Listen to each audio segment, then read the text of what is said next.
need them? Well, events is a mechanism for communication between objects.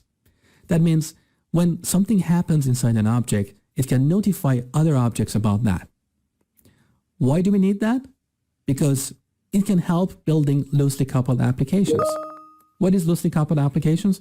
That means an application that its components or classes are not tightly coupled together. A loosely coupled application is easy to extend without breaking or changing one or more of its existing capabilities. Let me show you an example of this in the code. So take a look at this class. This is a video encoder class with one method called encode, which encodes the video that is passed to it. For simplicity, I've gotten rid of the encoding logic. But look at the last line. Here, when the encoding is finished, we use the mail service to send a mail message to the person that owns the video. Now, there is nothing wrong with this code, but let's say in the future, there is a scenario and we may want to send a text message to the video owner.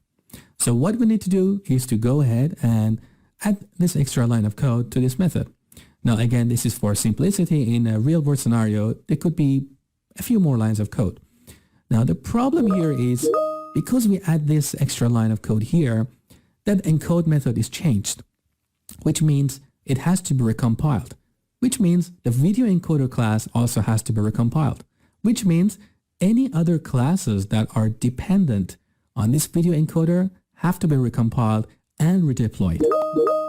So as software engineers, we want to reduce this problem. We want to design our application such that when we want to change the application, that change has minimal impact on the overall application. The problem here with this code is that by adding that extra line, we may accidentally break something along the way. Now, we can use events to resolve this problem. Take a look at this picture here. We can have our video encoder class to publish an event called video encoded and have the mail service class to subscribe to that. In this case, we refer to video encoder as a publisher or an event sender, and mail service is a subscriber or an event receiver. Now, what is interesting about this picture? That video encoder knows absolutely nothing about mail service, which means in the future, if we want to extend our application and add the capability to send a text message when the video is encoded, we can simply create a new class called message service and have it subscribe to that video encoded event of the video encoder.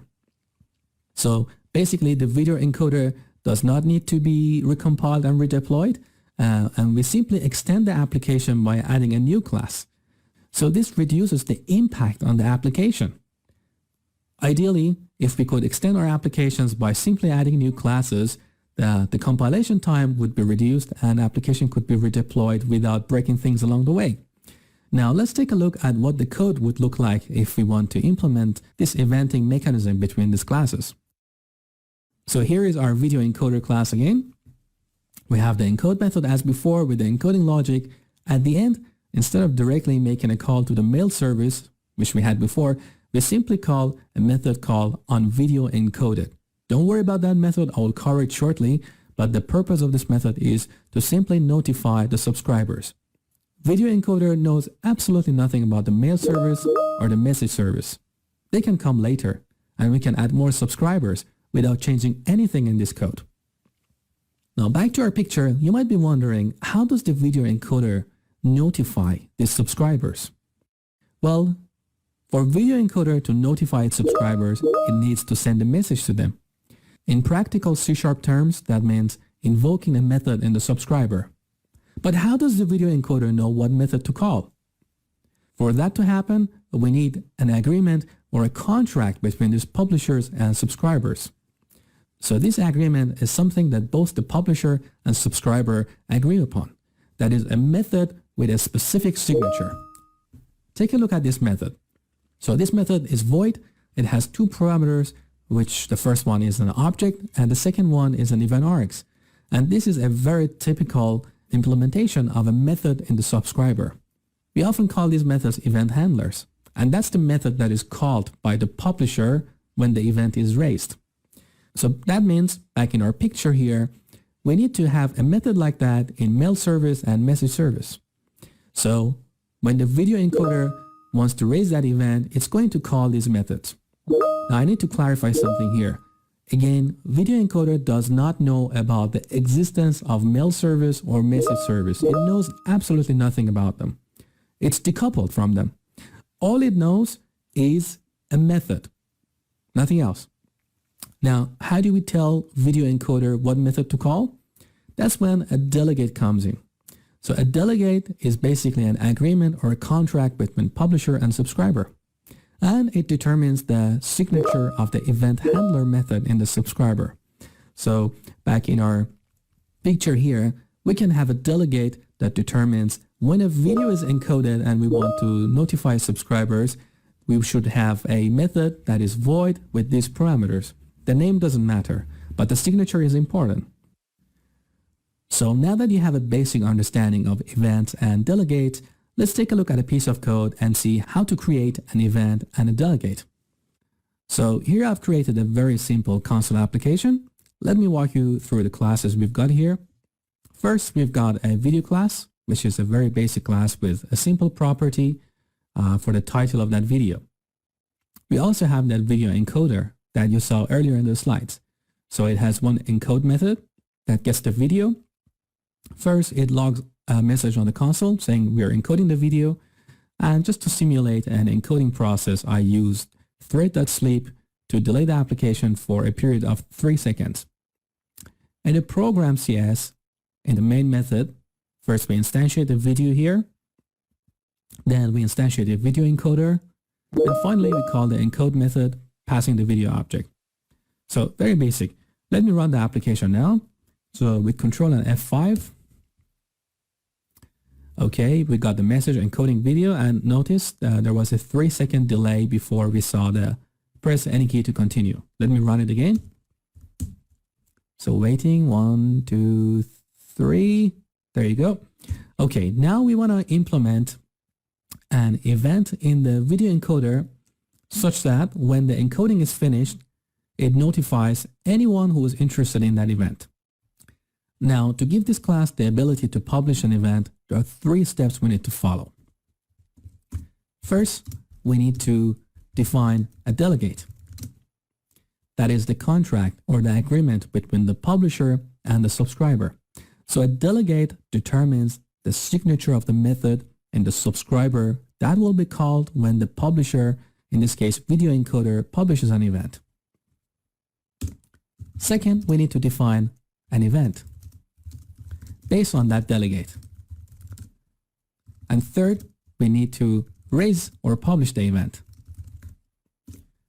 So let's go ahead and implement each of these steps here. To define or declare a delegate, we start with public because we want it to be accessible anywhere. Then we use the keyword delegate. Now imagine you're declaring a method. To declare a method, we need to specify the return type, give it a name and parameters. And this method will be actually the event handler and the subscribers. So if I want to declare an event, I would say void. I would give it a name, video encoded event handler. Then parameters, typically in .NET, we have this convention that we want the first parameter of the event handler to be an object, and that is the source of the event or the class that is publishing or sending the event. And the second parameter is an event args, which is basically any additional data we want to send with the event. So let's review up to this point.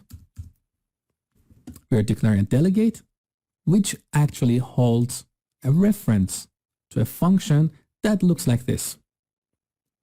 So that function or method is void. It has 2 parameters. The first one, typically in .NET, should be of type object, which is the source of the event.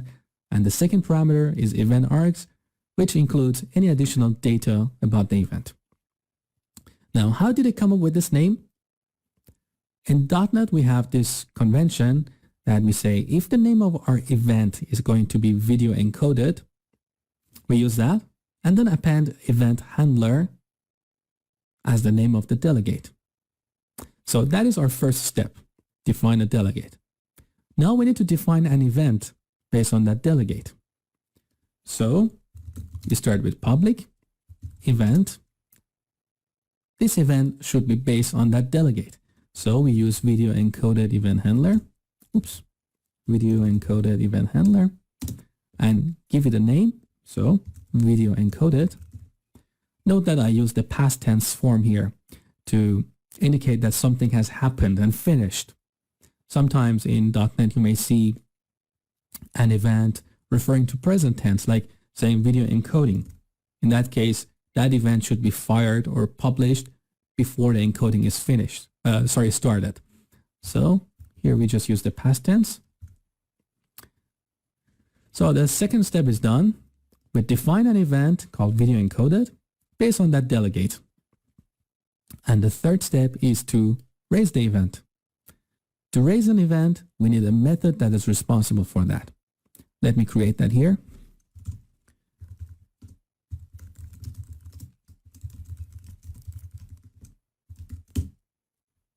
So in .NET, again, there is a convention.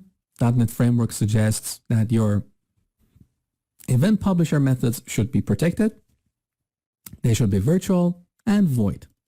And in terms of naming, they should start with the word on and then the name of the event, which is video encoded. So here in our encode method, once the encoding is finished here, we just need to call this method. And we're assuming this method will notify all the subscribers. So how do we notify subscribers? That is the responsibility of this method. We start with checking if there are any subscribers to this event. So we say video encoded.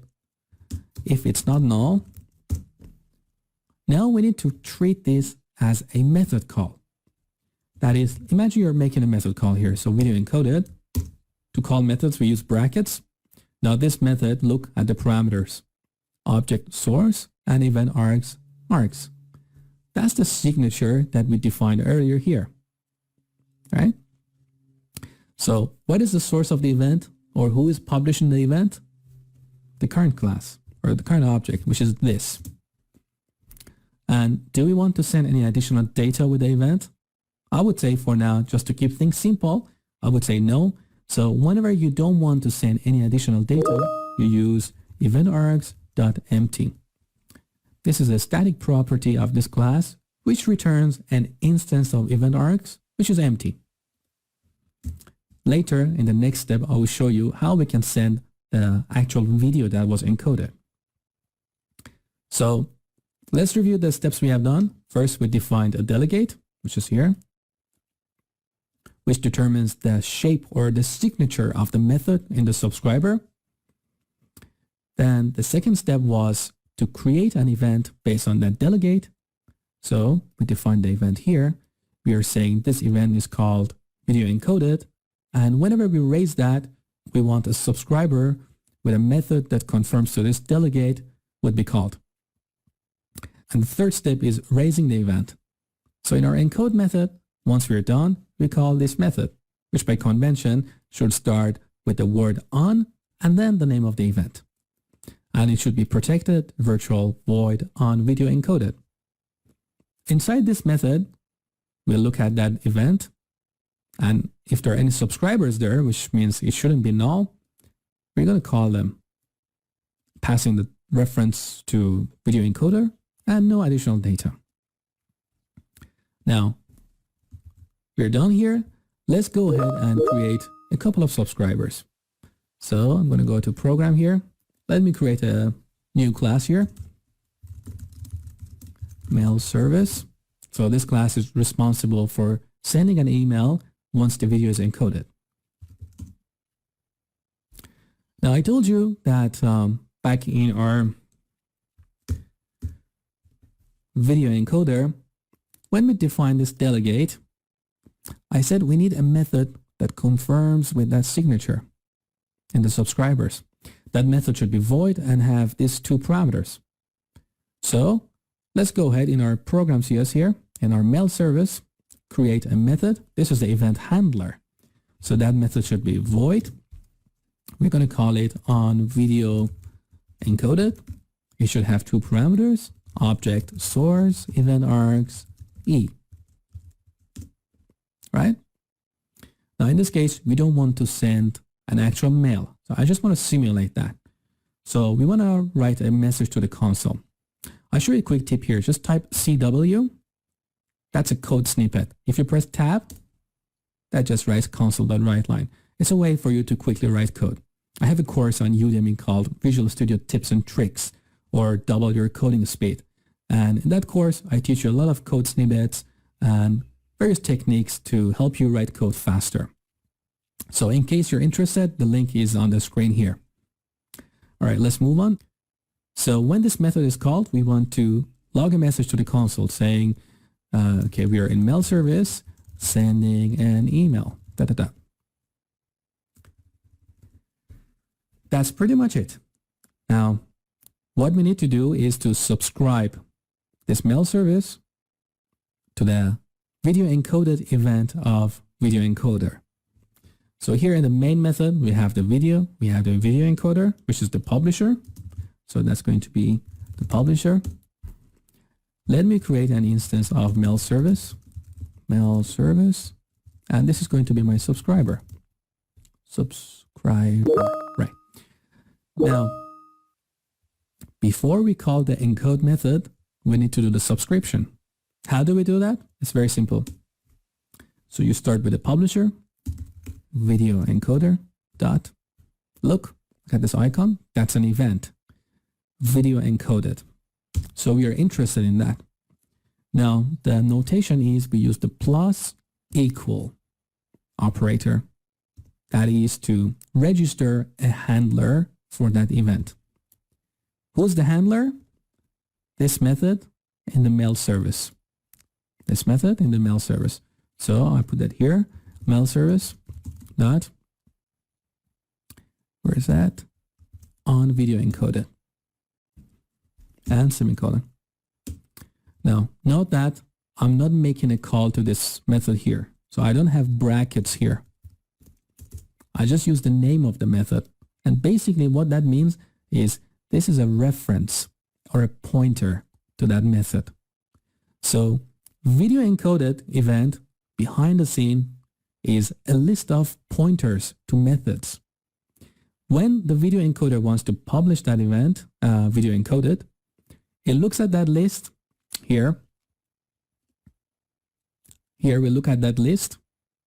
And if it's not empty, that means someone has subscribed to that event, which means we have a pointer to an event handler method.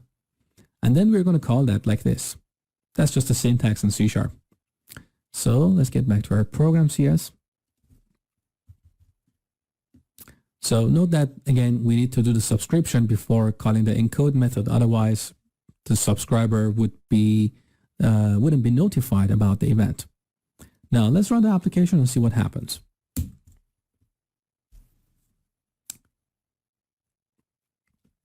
So we got the encoding video, which comes from the publisher, and then our mail service was notified and is trying to send an email. Now, let's look at some more interesting stuff here. First of all, I want to move this class to a separate file. The slow way of doing that is to go here, copy these, and then go to Solution Explorer, create a new file, and paste. It's not a good way. What is a faster way? There is a plugin called ReSharper, which is one of my absolute favorite plugins for Visual Studio. With ReSharper, you get this icon here. And see, it's suggesting to move this to another file. All you do is you put the cursor here on the class name, and then press Alt and Enter. And again, you get the suggestions here. Then press Enter. That's it. ReSharper moved that mail service class to a separate file, which is mail service, and added that to my solution here. So ReSharper really speeds up your coding. Again, I explain this stuff in my Visual Studio course on Udemy. So in case you're interested, have a look at that course and you're going to love it. Back in our program, now let's create a subscriber that is responsible for sending a text message. So I'm going to create another class saying message service. And again, we want an event handler method here.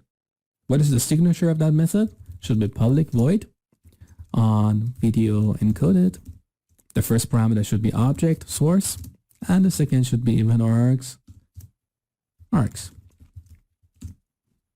Again, we want to simulate a texting scenario. So just use CW, console.writeLine, press tab. There you go. So we are in message service now, sending a text message. And then I go here, Alt and enter, move that class to a separate file. Now we can press Control and hyphen to get back to where we were, which is the program class. So similarly, with that publisher and this subscriber, now we can add a new subscriber. Var message service equals new message service. So here's another subscriber. By the way, this comments is purely for educational purpose. I'm not suggesting you to write comments like that in your production code. Okay, so we've got an instance of the message service. We need to subscribe to the event, just like before. So who's the publisher? The video encoder. What event are we interested in? Video encoded. How do we subscribe? Plus equal. Now message service dot on video encoded. And again, I'm not making a method call, so there are no brackets here. Just a reference or a pointer. Let's run the application again.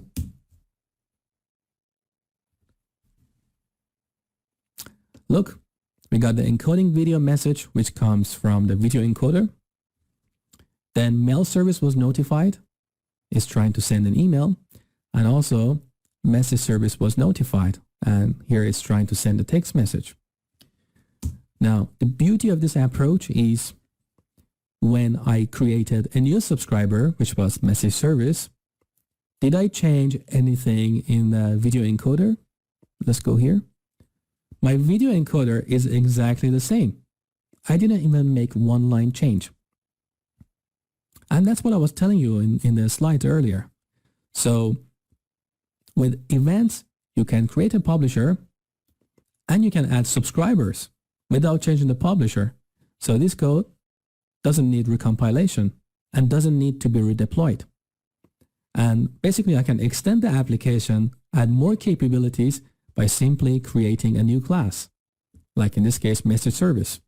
Tomorrow, we can have a new class, call it, I don't know, pager service that sends a notification using a pager, and nothing else will be affected. Now, take a look at the video encoder here. Here we have a delegate, which actually is a reference to a method or the event handler. That method should be void and with these two parameters.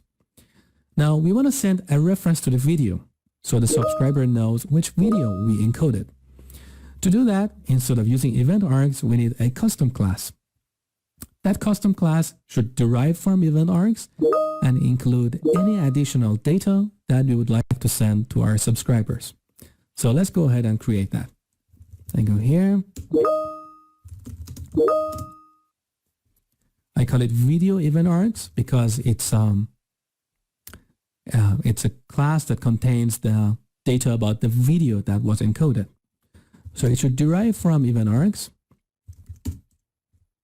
Here we need to create a property that determines the video that was encoded.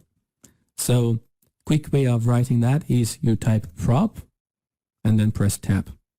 This is a code snippet. So now I specify the return type, which is video, and the name.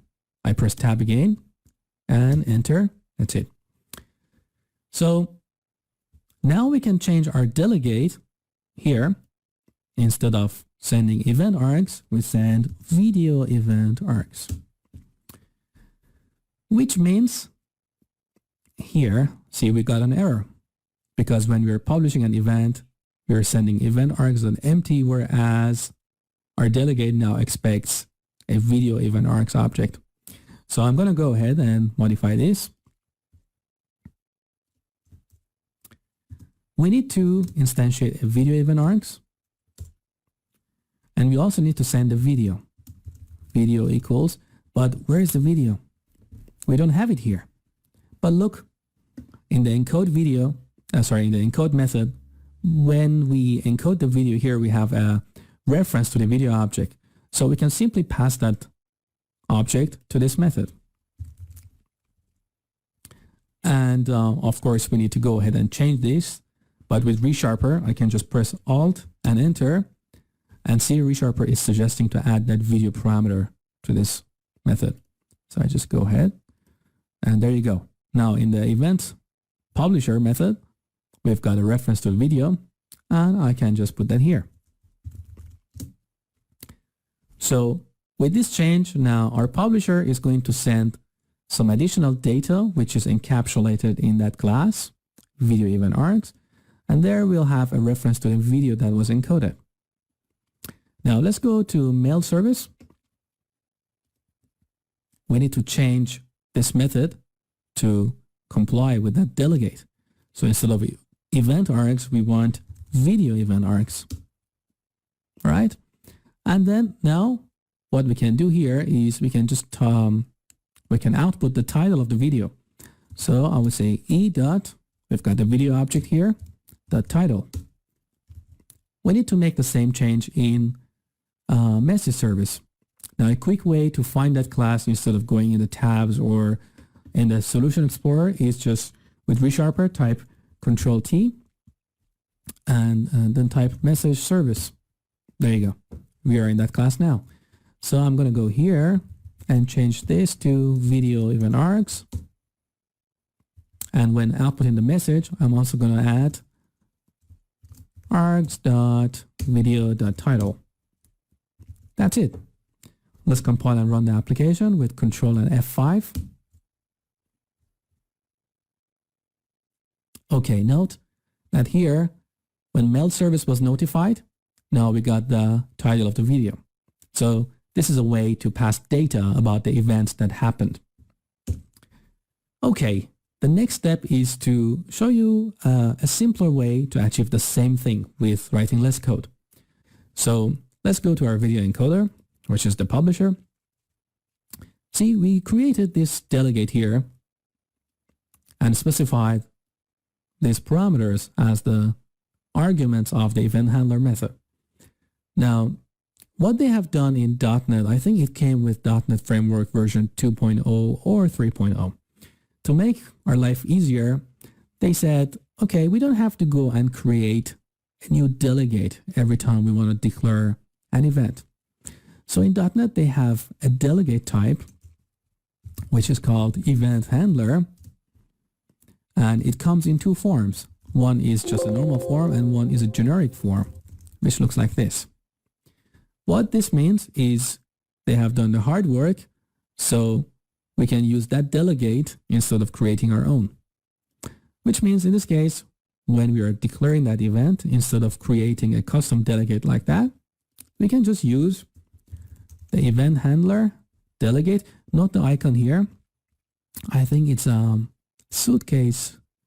Looks like we are delegating it to, I don't know, what is it called in English? Solicitor, lawyer, I don't know. So that event handler type is generic, as you see here. Now, what do we want to send as additional data with the event? Video event args. Now that basically is exactly equivalent to this. So we don't have to create a delegate explicitly. We can just use this class here, which is a delegate. So I get rid of this. Now, if you wanted to publish an event without sending any additional data, instead of using the generic form like this, we could just use the normal form like this. Video encoded. Now, this is complaining because of that duplicate name. Let's just use video encoding. In that case, that means a method that gets object source as the first parameter and event args as the second parameter. Now, we don't really need it here. Okay, with that change, let's compile the application and run it. Everything working as before. Well, I hope at this point you have a good and in-depth understanding of events and delegates and how they help building loosely coupled applications. You saw how we can use events to make our applications extensible. And you also saw how to create a delegate and an event, as well as raising and subscribing to events. You also saw how we can use the event handler delegates that comes in the .NET framework, which saves us from creating our own delegate. So that delegate keyword that you saw earlier, I just wrote it because I wanted you to know what's exactly happening behind the scene. That came in the first version of .NET. But then this event handler class came, or delegate came, and we don't really need to create our own delegate. Honestly, I haven't seen a use case for that over the past, 12 years of me coding in .NET. Okay, that's it for this video.